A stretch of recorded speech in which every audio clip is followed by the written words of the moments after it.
The greatest tyrannies are always perpetuated in the name of the noblest causes.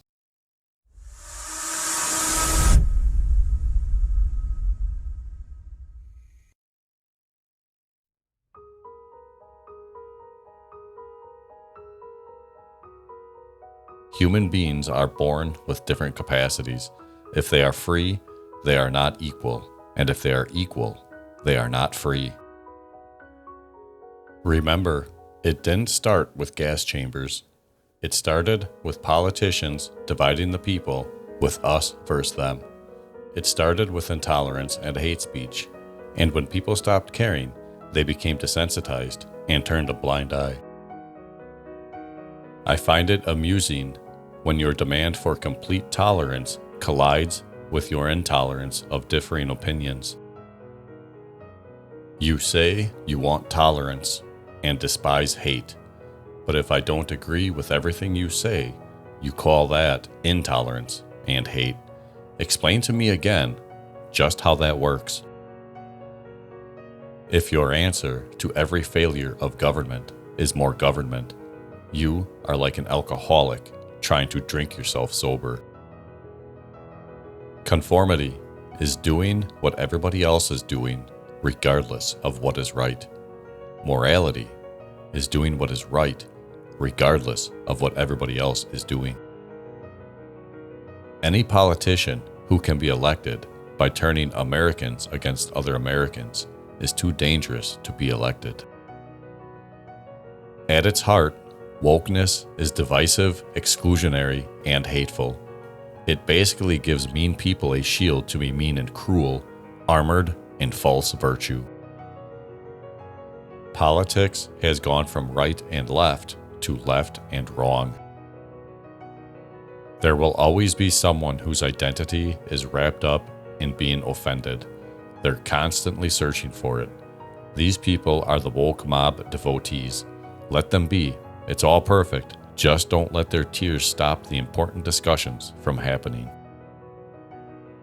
Good people don't go out of their way to cause suffering, but they also don't avoid upsetting people at all costs. They speak their truth unapologetically. Discussing topics that might get you canceled is incredibly important. Let them be offended. Do not let them silence you through fear of repercussions. Previously, young people had been expected to learn because they didn't want to appear to be ignoramuses.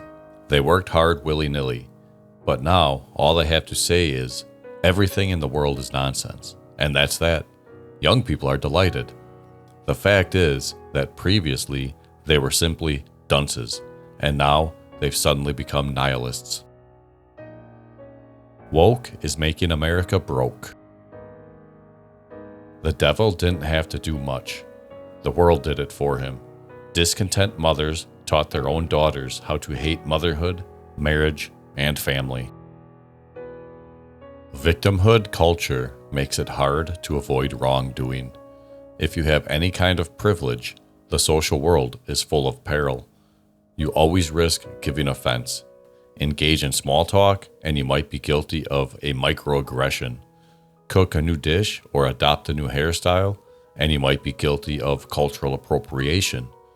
Teach about something unpleasant, and you might be guilty of triggering someone. Express your religions or political beliefs, and you might be guilty of violence. Whatever you do, you must do it in a way that is supportive of victims and reproachful to their oppressors. Competitive victimhood can both encourage and limit the spread of victimhood culture.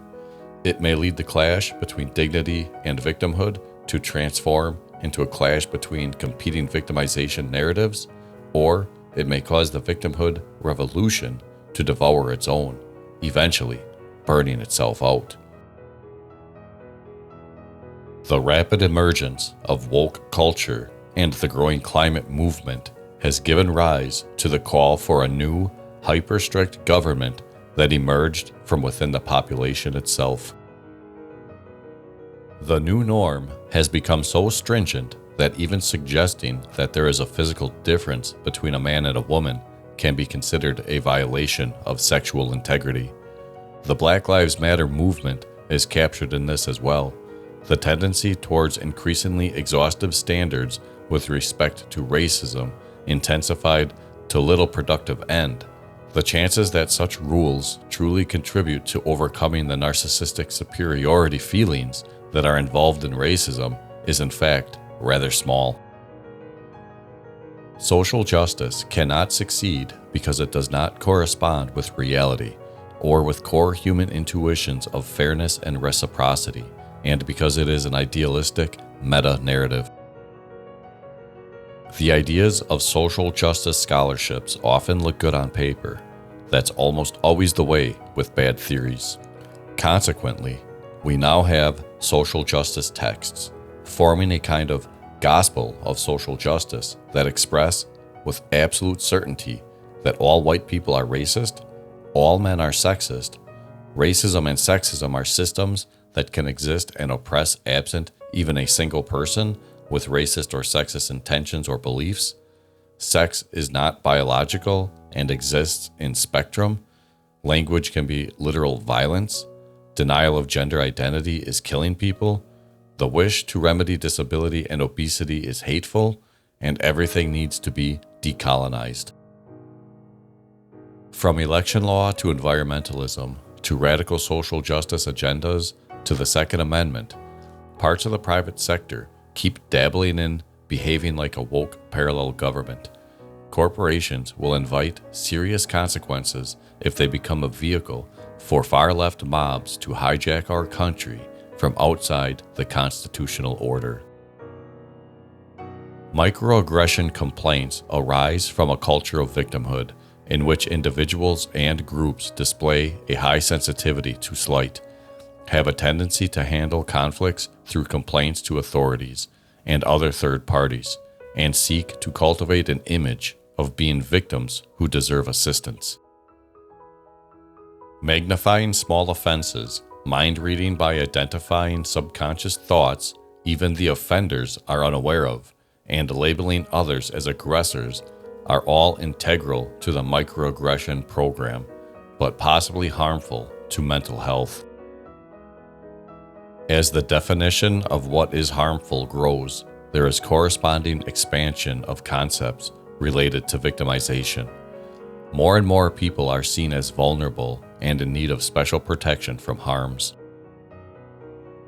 When someone else seeks to control what I see or hear, I have to assume they think they're superior and I'm too stupid to make up my own mind.